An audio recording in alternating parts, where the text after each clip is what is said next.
10:49 de la mañana, vamos a ver esta señal en vivo en Francia, precisamente la reunión, vamos a verla, las imágenes, la reunión del G7. Teresita, ¿por qué es tan importante esta reunión que vamos a ver a continuación? G7, Juan Camilo, empezó, las 7 economías más grandes del planeta se reunían para ver temas como, si ellos son los más grandes y manejan el mundo económico, por ejemplo, las tasas de interés, los préstamos y las relaciones económicas que podían impactar a otros para su propio desarrollo, tanto el de ellos, pero ayudar en el desarrollo de otras naciones. Claro, Era el original. Se está realizando en Francia. Los temas, me imagino, Teresita, sobre la mesa, Irán, está Ucrania, Trump como un gran protagonista, ¿no?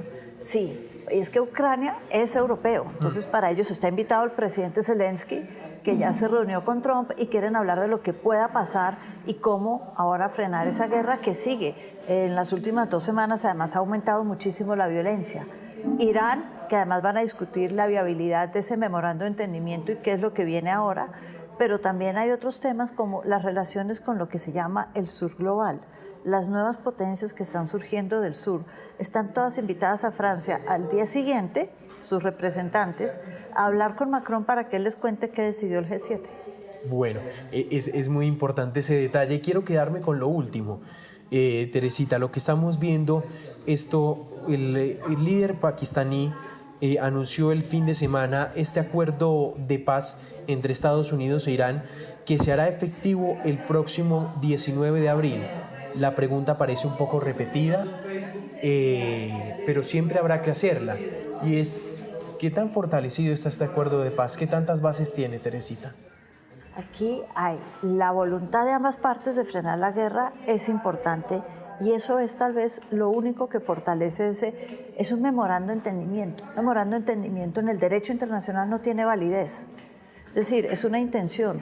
Yo declaro que estoy a favor de la paz, pero de ahí a que me digan esto es vinculante, si usted no cumple lo demandamos ante la Corte Penal, o si usted no, es una intención, y la intención es, queremos que eventualmente haya paz, entonces nos vamos a sentar a negociar, pero mientras negociamos, y esto sí es lo importante a rescatar, se abre el estrecho de Hormuz, y Estados Unidos retira el bloqueo que tienen a la salida del estrecho para los barcos iraníes. Sí, hay otro de los pactos que está contemplado aquí, es el levantamiento de sanciones energéticas a Irán e inclusive descongelación de los activos iraníes.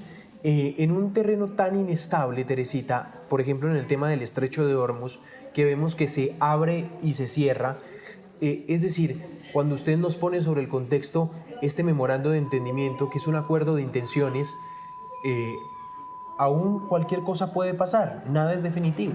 Nada es definitivo, todo puede pasar, pueden decidir, por ejemplo, en el caso de Irán, si Israel decide bombardear nuevamente a Hezbollah en Beirut, este acuerdo se cae, es así de frágil, así de fácil. Netanyahu tiene que obedecerle a Trump y pues ahí estamos entre 2 titanes con sus propias voluntades, un tema complicado. Pero empezaste por decir que se descongelan muchos de los activos de Irán. Es muy interesante, Trump en su primer mandato fue un gran crítico del acuerdo de Obama con Irán en el 2015 y entre las frases que más repitió en sus críticas es: Irán está aprovechando este acuerdo para enriquecerse y no podemos dejar que un Estado tan rebelde que apoya a terroristas se enriquezca y tenga recursos. Entonces yo me voy a encargar de que nunca tengan los recursos para hacer absolutamente nada en el mundo. Y ahora les está descongelando los activos que seguramente van a reforzar esos pactos de Irán con sus grupos, porque la idea de que ellos apoyen o no a grupos como Hezbollah, Hamas o los hutíes era importante para Trump al principio de la guerra y dejó de figurar en este memorando de entendimiento. Aquí lo que pinta Teresita, lo voy a aterrizar un poquito al lenguaje coloquial y es, parece que Israel no va a hacer caso, que esto va a ser un gran obstáculo.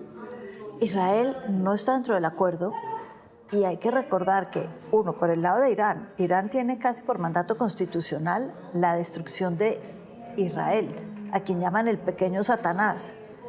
Israel, desde el ataque de Hamas el 7 de octubre del 2023, tiene una política que se llama fronteras seguras. y es que ya entrado en gastos, yo voy a asegurar mis fronteras en 360 grados a la redonda. Eso incluye Hezbollah. Y si Hezbollah me sigue atacando, pues yo estoy en una guerra para asegurar mis fronteras. Eso es lo que más pone en peligro este acuerdo, porque en el momento en que algo pase, Irán ataca a Israel y Estados Unidos va a decir, están violando el cese al fuego. Irán le va a decir, yo no firmé con Israel, ese es problema suyo, convencerlo o no, pero yo sí entiendo que el cese al fuego incluye, porque son parte de Irán, parte integral de las defensas de Irán, incluye el que no haya ataques ni a los hutíes, ni a Hamas, ni a Hezbollah, ni a ninguno de estos grupos que ellos patrocinan y entrenan. Es un acuerdo de intenciones llena de frentes abiertos, Teresita. Sí, y en cualquier Llena momento de- cierran otra vez el exactamente. estrecho, en cualquier momento dicen, acá mando yo. Y es que la guerra, recordemos que el presidente Trump había dicho va a durar 4 a 5 semanas. Cumplió 100 días en estos días, hace una semana. Es decir, lleva más de 100 días y el acuerdo es muy frágil, muy, muy frágil. No hemos tocado un punto que ya me gustaría tocarlo para terminar, Teresita, el acuerdo, el tema nuclear. Sí. Es el más complejo acá, o Cuando- de los más complejos, ¿no? Es el corazón de por qué ataca. Estamos a un día de haberse celebrado el 15 de junio, 2 días. El 15 de junio, recordemos, el 14 de junio, fueron los ataques, los primeros ataques de Estados Unidos con ese supermisil que llega a 57 metros de profundidad y atacó la instalación nuclear. Es que para Trump el tema nuclear es el corazón de la relación con Irán. Irán no puede y nunca va a tener armas nucleares. Hablaba del acuerdo de Obama 2015 que limitó la construcción de armas nucleares y que Trump acabó porque se retiró y no dejó que volvieran a hacer porque le estaba dando recursos a Irán por otro lado. Hoy en día estamos frente a una guerra que inició para que Irán no tuviera los recursos nucleares, no pudiera nunca atacar o disuadir a otros de ataques con armas nucleares, pero si vemos este acuerdo, acá no se menciona el tema, porque para Irán eso es una línea roja, con mi tema nuclear no se meten. Y por lo contrario, logró que le dieran recursos. Ahora, ¿qué van a discutir el tema nuclear? Obama lo discutió durante más de 3 años. Entonces hay que ver si estos 60 días dan para esa discusión o se alarga la discusión y se vuelve un tema parecido, Juan Camilo, a lo que pasa en Corea. Claro. La guerra en Corea sigue. Lo que hay es un cese al fuego que empezó en el año 1953 y ahí sigue, pero no se ha solucionado la guerra. No han podido llegar a acuerdos después de tantos años. Pues Teresita, muchas gracias. Creo que el panorama sí es un poquito complicado, pero bueno, se abona este acuerdo de intenciones que para muchos es un primer paso para poder llegar a una paz duradera allí en el territorio. Teresita, muchas gracias. Todo gran camino empieza con un paso. Así es. Gracias, Juan Camilo. Buen día. El mandatario pakistaní en las últimas horas sobre Estados Unidos e Irán ha anunciado un acuerdo que se hará efectivo a partir del próximo viernes 19. Este acuerdo, pues para muchos analistas apenas es un primer pequeño paso de tantos temas que tienen para discutir. Es un acuerdo, la verdad, y lo vamos a analizar con nuestro analista a continuación, el embajador Alberto Fernández, un acuerdo inestable, pues porque está lleno de obstáculos si se le mira desde la perspectiva de Israel, si se le mira desde la otra perspectiva de un acuerdo nuclear, por ejemplo, qué tan posible será alcanzarlo y pues cuál va a ser la posición que va a asumir en los próximos días después de este acuerdo de intenciones los dos países. Alberto Fernández es ex coordinador del Centro de Comunicaciones Estratégicas Antiterroristas del Departamento de Estado de los Estados Unidos y nos acompaña a esta hora el doctor Fernández aquí en Noticias Caracol. Doctor Fernández, buenos días. Buenos días. ¿Qué tan estable es este acuerdo? ¿Qué significa este acuerdo? ¿Cómo lo podemos explicar? Bueno, es casi no es como lo dijiste, casi no es acuerdo, es más parece un borrador, o sea, un marco dentro pudiera haber progreso actual, o sea, un plan de acción, pero un acuerdo es quizás una palabra un poco fuerte. Es muy inestable, como señalaste, no solamente dentro del asunto de Israel, el Líbano, sino los próximos pasos. O sea, la parte más fácil va a ser, yo diría, estos días, la semana que viene. Después de eso se pone un poco no muy claro. Claro, y vamos a desmenuzar distintos obstáculos que se le presentan a este acuerdo. Primero, Israel. El acuerdo no involucra a Israel. ¿Qué tanto puede aquí afectar las actuaciones que ellos hagan en las próximas semanas?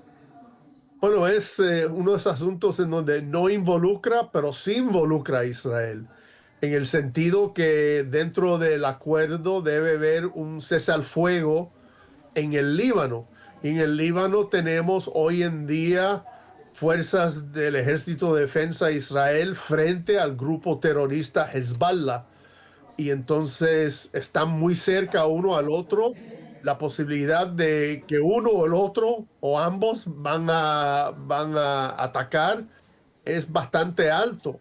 En algún momento vamos a tener que ver que alguien tome un paso en el asunto del Líbano. Uno, o siguen las negociaciones que ya empezaron entre Estados Unidos, Israel y el Estado libanés, o lo que viene es algún tipo de regalo o acuerdo que le da a Hezbollah este país en bandeja y volvemos al pasado y todos los desastres que hemos visto en el Líbano con el asunto de Hezbollah. Sí, señor Fernández, la ultraderecha de Israel ha considerado este acuerdo como desastroso. Dice que ellos pagaron el precio de la guerra mientras el régimen iraní sigue estable, al igual que su programa nuclear y sus misiles intactos. Sobre esta posición, ¿qué podemos imaginar que se puede venir? Bueno, eso quizás tenemos que recordar que Israel está empezando a entrar en temporada de elecciones, de política. Entonces quizás hay un poco de exageración de parte de los políticos. El problema es que nadie sabe lo que va a ocurrir. O sea, después de este acuerdo, Irán va a pensar y decir, bueno, sobrevivimos, tenemos que buscar algún tipo de equilibrio, algún tipo de vivir más o menos, si no en paz, sino en la no guerra, o ha sido fortalecido las voces más extremistas, más violentas, más que queriendo la destrucción de Israel, queriendo la guerra, que existen en Irán hoy en día. Nadie sabe hoy en día qué va a ocurrir. Claro. La reapertura del estrecho de Hormuz.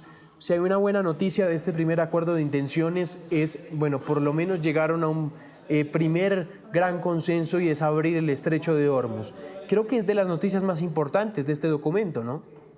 Sí, es la parte más fácil, es la parte más temprana, es quizás la parte más clara, más fácil y claro, la parte que ayuda a Estados Unidos y no solamente a Estados Unidos más.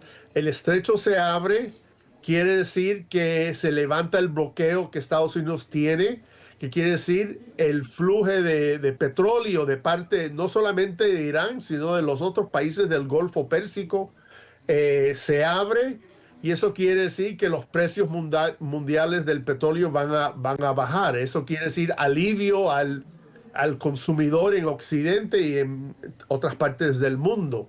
Y entonces eso es que uno pudiera decir el beneficio más claro y más obvio de este acuerdo. Claro. En medio de esta reapertura también se ha dado la noticia de la posible descongelación de 24.000 millones de dólares en activos iraníes.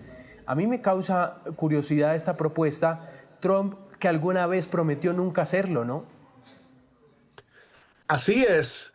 Lo que están haciendo parece es algún tipo de canje extraño, juego extraño, donde esos fondos congelados siguen congelados, pero de alguna forma por la puerta de atrás se regala o se presta fondos de parte quizás de estos países árabes, estos países del Golfo ricos como Qatar, que prestan dinero al régimen iraní por algunos servicios.